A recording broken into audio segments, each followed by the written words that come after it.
Intensity of irrigation क्या है, commanded area और कल्चरेबल एरिया में डिफरेंस क्या है, लीचिंग क्या है, बैचिंग किसे कहा जाता है, ओरिएंटेशन पीरियड क्या है, रोटेशन पीरियड किसे कहा जाता है, कौन सा मेथड के थ्रू हम लोग स्प्रिंकलर इरिगेशन कर सकते हैं, बेसिन इरिगेशन कौन सा क्रॉप के लिए सही है, कैश क्रॉप किसे कहा जाता है, सॉलिड क्रॉप किसे कहा जाता है, सारा कुछ चीजों के बारे में डिटेल में डिस्कशन करेंगे। तो चलिए समय को महत्व देते हुए क्लास की तरफ बढ़ते हैं।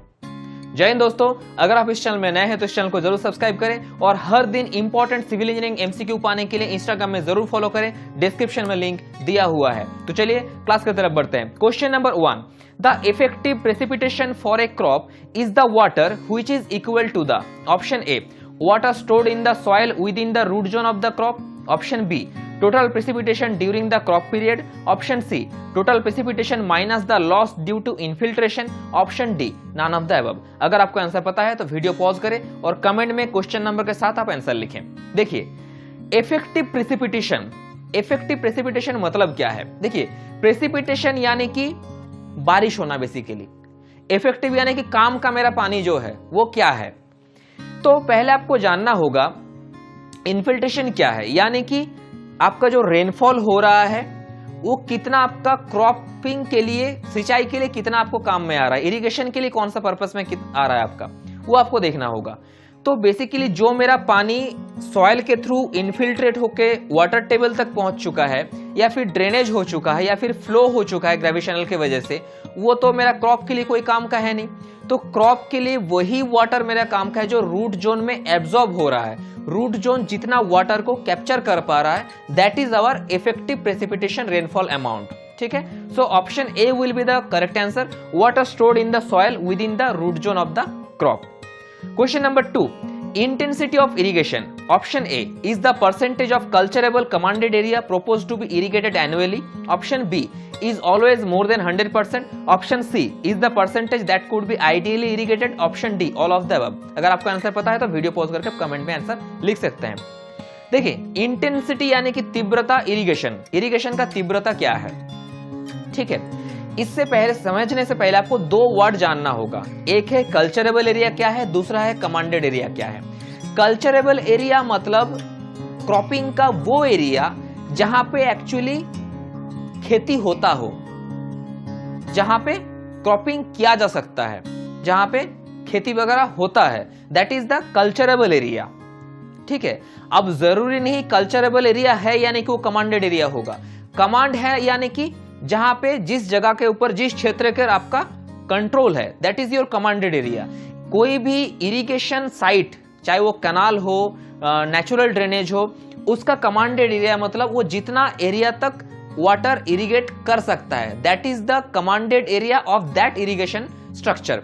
ठीक है, अब जरूरी नहीं है कमांडेड एरिया होगा तो भी वो कल्चरेबल होगा।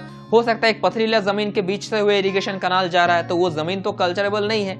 तो इंटेंसिटी ऑफ इरिगेशन उसी एरिया को मानेंगे जो कि कल्चरेबल भी हो और कमांडेड भी हो। तो उस जगह पे एक सीजन में हम कितना वाटर इरिगेट कर सकते हैं, कितना बार कर सकते हैं, that total amount of irrigation will be calculated as intensity of irrigation.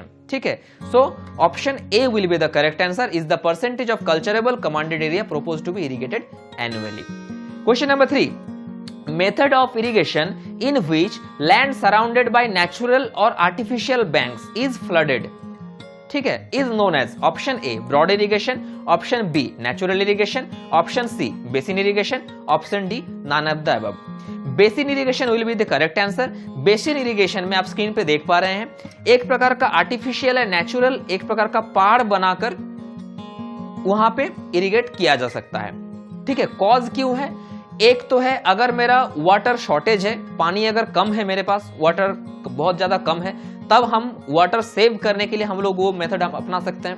या फिर अगर सैंडी सॉइल है, सैंडी सॉइल में अगर फ्लो इरिगेशन कीजिएगा, आप नॉर्मल पानी को फ्लो होने दीजिएगा ग्रेविटेशनल फ्लो के थ्रू, तो वाटर लॉस ज्यादा होगा। इसीलिए हम लोग एकदम रूट जोन तक वाटर को हम लोग डिलीवर्ड करते हैं, जहां पे वाटर कंजम्पशन मैक्सिमम होता है और वाटर लॉस मिनिमम होता है। कंजम्पशन मैक्सिमम होगा, लॉस मिनिमम होगा। ठीक है, that will be the basin irrigation. Move to next question, question number 4। For standing crops in undulating sandy fields the best method of irrigation, अभी हम लोग बात कर रहे थे। Option A free floating, free floating करेंगे तो सैंडी सॉइल में तो ज्यादा एब्जॉर्ब हो जाएगा, इनफिल्ट्रेट हो जाएगा ज्यादा water. Option B natural irrigation, option C basin irrigation, option D none of the above. The answer अगर आपको पता है तो वीडियो पॉज कर कमेंट करें। सैंडी सॉइल के लिए हम लोगों ने अभी पढ़ा कि सबसे बेस्ट मेथड है बेसिन इरिगेशन, या फिर आप स्प्रिंकलर इरिगेशन भी यूज कर सकते हो। लेकिन स्प्रिंकलर इरिगेशन का एक डिसएडवांटेज क्या है, स्प्रिंकलर इरिगेशन में जो नोजल इस्तेमाल किया जाता है, अगर वाटर में क्ले या फिर सैंड का अमाउंट ज्यादा रहा तो वो नोजल में फंस सकता है और वो थोड़ा सा कॉस्टिंग ज्यादा हो जाएगा फिर। इसीलिए बेस्ट मेथड है बेसिन इरिगेशन। अगर स्प्रिंकलर ऑप्शन में रहा that will be the also the correct answer. Question number 4, for standing crops in undulating, अच्छा ये तो हो गया। क्वेश्चन नंबर 5, वाटर लॉगिंग में result from option A over irrigation, option B inadequate drainage, option C seepage from adjoining reservoir, option D all of the above. Water logging है क्या? अगर आपको आंसर पता है तो कमेंट करें। वाटर लॉगिंग यानी कि अगर नेचुरल या आर्टिफिशियल कारण के वजह से कोई भी एक लैंड का इनफिल्ट्रेट होने के बाद भी, यानी कि जितना वाटर टेबल में जाना था, जितना वाटर एब्जॉर्ब करना था वो कर लिया, उसके बाद भी वाटर अगर अनडिजायरेबल अमाउंट से ज्यादा अगर फ्लो हो रहा हो, सरफेस के ऊपर आके स्टोर्ड हो रहा हो और ड्रेनेज कंडीशन ना हो, स्टोर्ड होकर रह जा रहा हो, that is the water logging. Water रह जा रहा है वहां पर, स्टोर्ड हो जा रहा है और एब्जॉर्ब भी नहीं कर पा रहा है। तो क्यों हो सकता है? अगर नजदीक में कोई इरिगेशन स्ट्रक्चर है, कोई रिजर्वर अगर है, वहां से अगर सीपेज हो रहा है तब हो सकता है। अगर इरिगेशन से वाटर एंटर तो कर रहा है लेकिन ड्रेनेज कंडीशन ठीक नहीं है तब हो सकता है। ठीक है, ज्यादा इरिगेशन कर देने की वजह से हो सकता है। So option D will be the correct answer, all of the above. Question number 6, ratio of the total volume of water delivered to crop to area on which it has been spread is called. Option A duty, option B delta, option C critical depth, option D none of the above. तो बताइए duty क्या है, delta क्या है? Duty delta है क्या? देखिए, delta यानी कि कोई भी क्रॉप का फुल ग्रोथ के लिए हमको जितना डेप्थ का वाटर रिक्वायरमेंट है, that is the delta of that crop. मान के चलिए हम गेहूं लगाए हैं, अभी हम एक बार पानी पटाए 5 सेंटीमीटर डेप्थ का, फिर 15 दिन बाद फिर 5 सेंटीमीटर दिए, फिर 15 दिन बाद हम 10 सेंटीमीटर दिए। ऐसे करते करते हम टोटल 5-5 करते करते या 10, 5, 15 ऐसे जोड़ते जोड़ते हम टोटल 50 सेंटीमीटर पानी पटाए हैं। तो total 50 centimetre will be the delta of that crop. ठीक है, और ये जो हम बीच बीच में जितना गैपिंग दे रहे हैं, 5 दिन बाद दे रहे हैं, 10 दिन बाद दे रहे हैं, ये जो गैपिंग, इसे कहा जाता है ओरिएंटेशन पीरियड और frequency of irrigation. Orientation period कहा जाता है मतलब एक इरिगेशन और दूसरा इरिगेशन, एक बार हम पानी पटाए और दूसरा बार पानी पटाए, दोनों का बीच का जो गैपिंग है इसे कहा जाता है ओरिएंटेशन पीरियड या फ्रीक्वेंसी ऑफ इरिगेशन। ठीक है, ये दो चीज आप सीख लिए। तीसरा हो गया ड्यूटी। ड्यूटी यानी कि total volume of water to a certain area, volume of water और to the total amount of area, दोनों का जो रेशियो है that is the known as duty. ठीक है, तो ये रेशियो हो जाएगा option A. Question number 7, the duty is largest. Option A at the end of main canal, option B at the head of water course, option C on the field, option D same at all places. अगर आपको answer पता है तो video pause करके आप question का comment करके answer लिखना ना भूलें। देखिए, ड्यूटी अभी हम लोगों ने क्या पढ़ा कि ड्यूटी है जितना पानी हम क्रॉप पे दिए उसके साथ टोटल एरिया का रेशियो। जितना पानी हम क्रॉप पे दिए, ना कि जितना पानी हम छोड़े थे। आप मान के चलिए आपका नौकरी लग गया कोई भी एक इरिगेशन स्ट्रक्चर साइट पे। अब इरिगेशन आपको कैनाल में पानी छोड़ना है, आपको कैलकुलेशन करके दिया गया है कि उतना लगभग 500 लीटर का पानी का जरूरत है सिंचाई करने के लिए। तो 500 लीटर का अगर जरूरत है, आप 500 लीटर थोड़ी ना छोड़िएगा जी, थोड़ा ज्यादा ही अमाउंट छोड़िएगा क्योंकि वाटर तो लॉस होगा। सीपेज हो सकता है, ड्रेनेज हो सकता है, कहीं कैनाल खराब हो सकता है। तो सबसे ज्यादा लॉस होता है कहां पर, वो आपको देखना होगा। क्वेश्चन क्या है, ड्यूटी इज लार्जेस्ट। ड्यूटी यानी कि use to the volume, useful कहां पे है, ड्यूटी कहां पे होगा, फील्ड पे होगा, क्योंकि सब कुछ जहां पे लॉस होना था, मेन कनाल से सब कनाल से ड्रेन, नेचुरल ड्रेन, मिनी कनाल, सब जगह से होकर लॉस होकर एक्चुअल मेरा फील्ड तक जो पहुंच जा रहा है उसके साथ रेशियो है, ना कि हम जो छोड़े थे। तो लार्जेस्ट कहां पे होगा? फील्ड पे होगा। और मिनिमम कहां पे होगा? Head of the water course, जहां से हम पानी छोड़ रहे थे। मान के चलिए वहां से हम छोड़े थे 1000 लीटर, पहुंचा है मेरे 500 लीटर, यानी कि 500 लीटर वेस्ट हो चुका है। तो सबसे मिनिमम ड्यूटी कहां पर था? वाटर कोर्स के हेड पर। तो अगर क्वेश्चन आपका रहा द ड्यूटी इज मिनिमम, तब हो जाएगा हेड ऑफ वाटर कोर्स। और मैक्सिमम है यानी कि ड्यूटी यानी कि यूजफुल वाटर जो है, मेरा जो चाहिए वाटर, ना कि हम जो छोड़े थे। तो मैक्सिमम कहां पे होगा? फील्ड पे होगा। मिनिमम कहां पे होगा? वाटर कोर्स पे होगा। ठीक है, आई होप आप समझ गए होंगे। Question number 8, in rice crop the depth of root zone is generally, rice crop का डेप्थ ऑफ रूट जोन क्या है?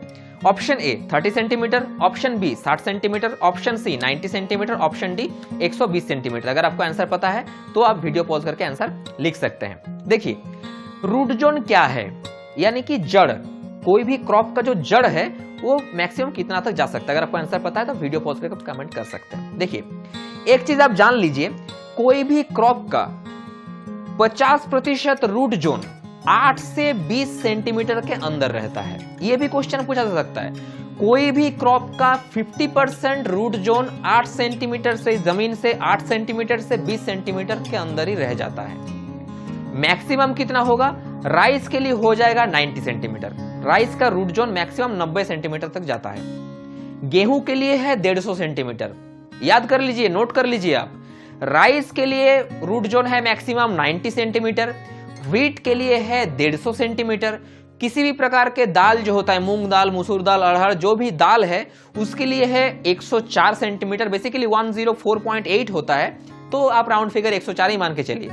व्हीट के लिए होता है 150, किसी भी प्रकार दाल के लिए होता है 104, ओट्स के लिए होता है 97, ठीक है, बार्ली के लिए होता है लगभग 9600 के आसपास होता है। तो ये सारा इंपॉर्टेंट है। राइस के लिए 90 है, वो आपका व्हीट के लिए है 150, दाल के लिए है 104। ये तीन हर बार पूछा जाता है, एक ना एक क्वेश्चन आता है, आप नोट कर लीजिए। ठीक है, so option C will be the correct answer for root zone. Rice crop का 90 सेंटीमीटर होता है। Question number 9, crop ratio is the ratio of area irrigated. Option A in rabi season to kharif season, option B in kharif season to rabi season, option C under perennial crop to total crop, option D under perennial crop to non perennial crop. बताइए क्या होगा? देखिए हमेशा याद रखिएगा, crop ratio को हम लोग खरीफ रबी रेशियो भी कहते हैं। क्रॉप रेशियो को खरीफ रबी क्रॉप भी रेशियो भी कहते हैं। तो ये दोनों का रेशियो हो जाएगा इन rabi season to kharif session. और हमेशा वाटर जो इरिगेशन का डिमांड है वो रबी क्रॉप का ज्यादा होता है, खरीफ क्रॉप का कम होता है। Basically irrigated area is half to the rabi crop, 1:2 का रेशियो रहता है हमेशा। ठीक है ना। Question number 10, the operation which wash out salts from the upper zone of the soil is called. Option A washing, option B leaching, option C separation, option D all of the above. जिस प्रक्रिया के through हम लोग ऊपर salted layer को हम लोग हटाते हैं वाटर ऐड करके, उसको क्या कहा जाता है? अगर आपको आंसर पता है तो वीडियो पॉज करके कमेंट करें। उसको कहते हैं लीचिंग। लीचिंग प्रोसेस के थ्रू, हेवी वाटर प्रेशर के थ्रू हम लोग ऊपर का सॉल्टेड लेयर को हटा देते हैं। Question number 11, canal normally used for diversion of flood water of river.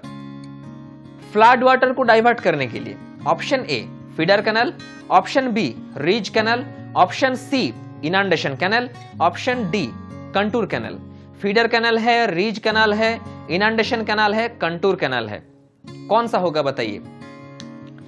देखिए फीडर कैनल क्या है, नाम से आप समझिए, फीडर यानी कि फीड करना।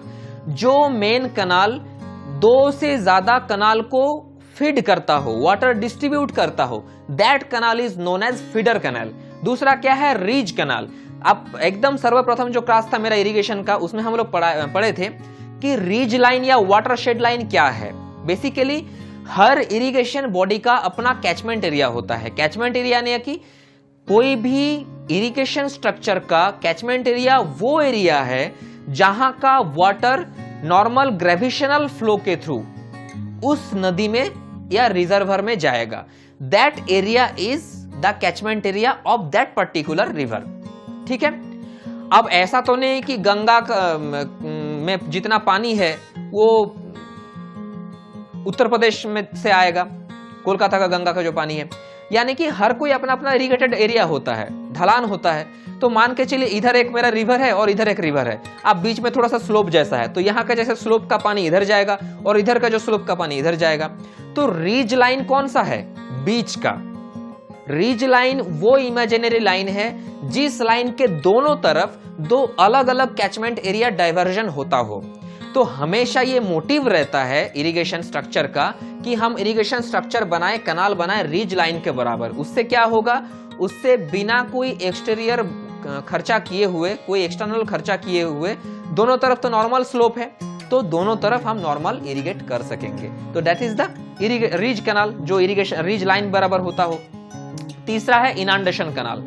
इनांडेशन कनाल वो कनाल है जो कि, क्वेश्चन क्या था, क्वेश्चन ही भूल जाते हैं, हाँ, फ्लड वाटर। इनांडेशन कनाल वो कनाल है जो कि एक्सेस वाटर को डिस्चार्ज करने के लिए यूज किया जाता है। एक लेवल पे बनाया जाता है कि अगर वाटर लेवल इससे ज्यादा हो जाएगा तो उस कैनाल में वो एक्सेस वाटर डाइवर्ट हो जाएगा। That is known as inundation canal.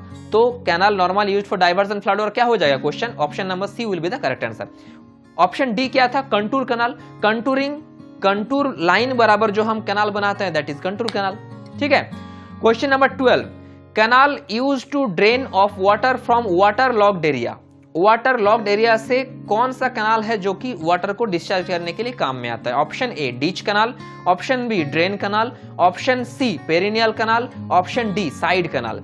Ditch canal क्या है? बेसिकली डीच कैनाल एक वेरी स्मॉल एक इरिगेटेड चैनल है, ठीक है, जो कि एक इरिगेटेड साइट से दूसरा इरिगेशन साइट तक वाटर डिलीवर करने के लिए काम में आता है। तो ये तो नहीं होगा। ऑप्शन सी क्या है? Perennial canal. पेरिनियल कैनाल वो कैनाल है जो साल भर पानी मतलब सर्व करता हो, साल भर इरिगेशन सर्व करता हो, और ये कनेक्ट किया जाता है कोई पेरिनियल रिवर या पेरिनियल रिजर्वर से, जहां पे सारा साल भर पानी रहता भी हो।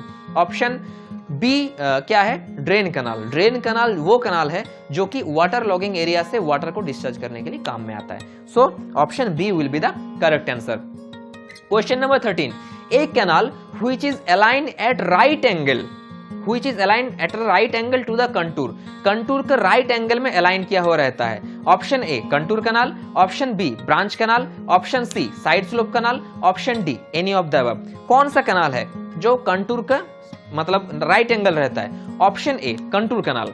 कंटूर कैनाल एक हिली एरिया में जो कंटूरिंग किया जाता है, तो एक ही मान लीजिए 300 मीटर पे कंटूरिंग है, तो कंटूर कैनाल वो कैनाल है जो एक ही कंटूरिंग बराबर वो सर्व करेगा वाटर, यानी कि उसके ऊपर जो है हाई राइज है, चढ़ान है, और नीचे ढलान है। कंटूर कैनाल में हमेशा याद रखिएगा कौन सा कैनाल है जो एक तरफा इरिगेट करता है, that answer will be the contour canal. Contour canal के एक तरफ चढ़ान रहता है क्योंकि कंटूरिंग लेवल हाई पे है, और एक तरफ ढलान रहता है, ढलान की तरफ हमेशा इरिगेट करता है, तो only one side irrigated the canal is known as contour canal.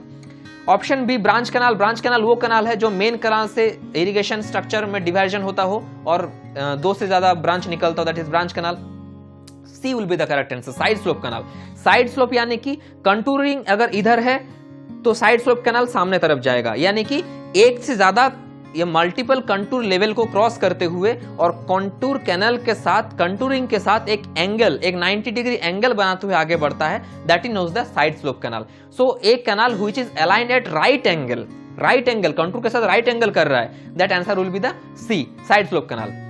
Question number 14, a contour canal. Option A irrigate only one side, option B is most suitable in hilly areas, option C is generally aligned parallel to the contour of the area, option D all of the. अभी हम लोग पढ़ रहे थे, अगर आपको answer पता है तो कमेंट करके आंसर आप लिखें।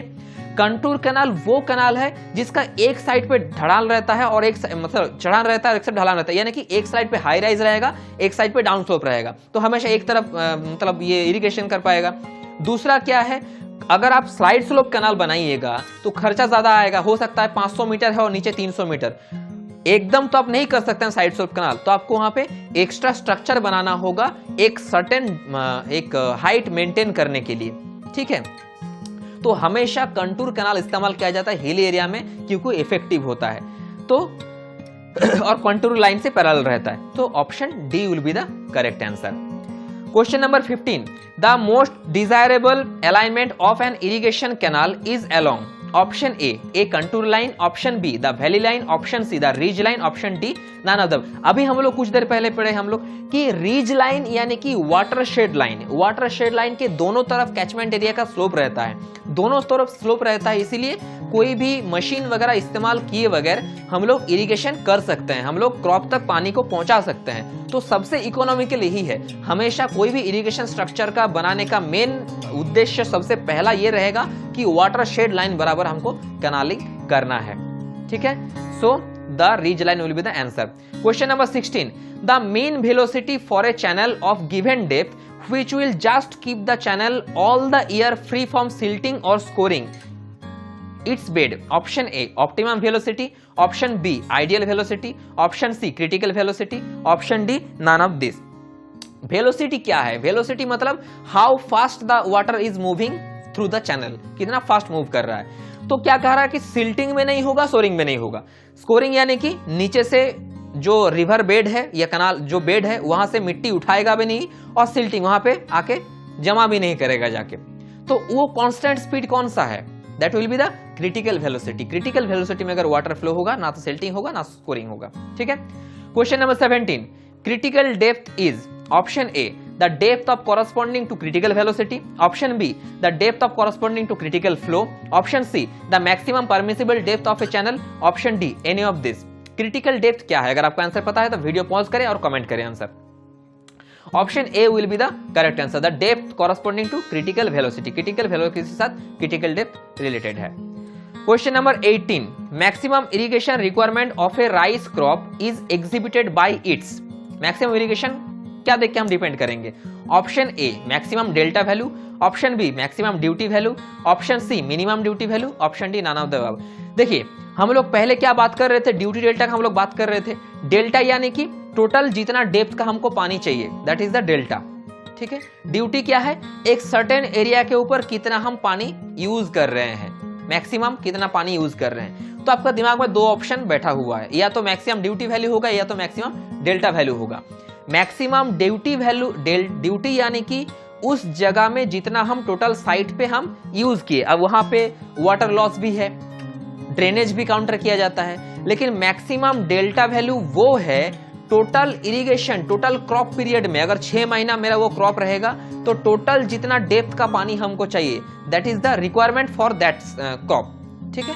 तो maximum delta value will be the answer. Question number 19, a crop that takes more than 4 months to mature is called option A solid crop, option B long crop, option C cash crop, option D hard crop। 4 महीने से ज्यादा लगता है उसे क्या कहा जाता है? अगर आपको पता है तो आंसर लिखें। लॉन्ग क्रॉप, 4 महीने से ज्यादा अगर रहेगा that is called long crop. Cash crop किसे कहा जाता है? कैश क्रॉप वो क्रॉप है जिस क्रॉप को आप विदाउट प्रोसेसिंग आप यूज नहीं कर सकते, कंज्यूम नहीं कर सकते। जैसे हो गया आपका टोबैको, ठीक है। टोबैको आप ज्यादा मतलब डायरेक्ट कंज्यूम नहीं कर सकते आप, या फिर आपका जूट आप डायरेक्टली यूज नहीं कर सकते, तो ये प्रोसेस करने के बाद आप यूज कर सकते हो, दैट इज कैश क्रॉप। क्या है जो कि आप डायरेक्ट यूज कर सकते हैं, चावल, गेहूं, गन्ना डायरेक्ट कंज्यूम कर सकते, दैट इज या फूड क्रॉप भी कहा जाता है।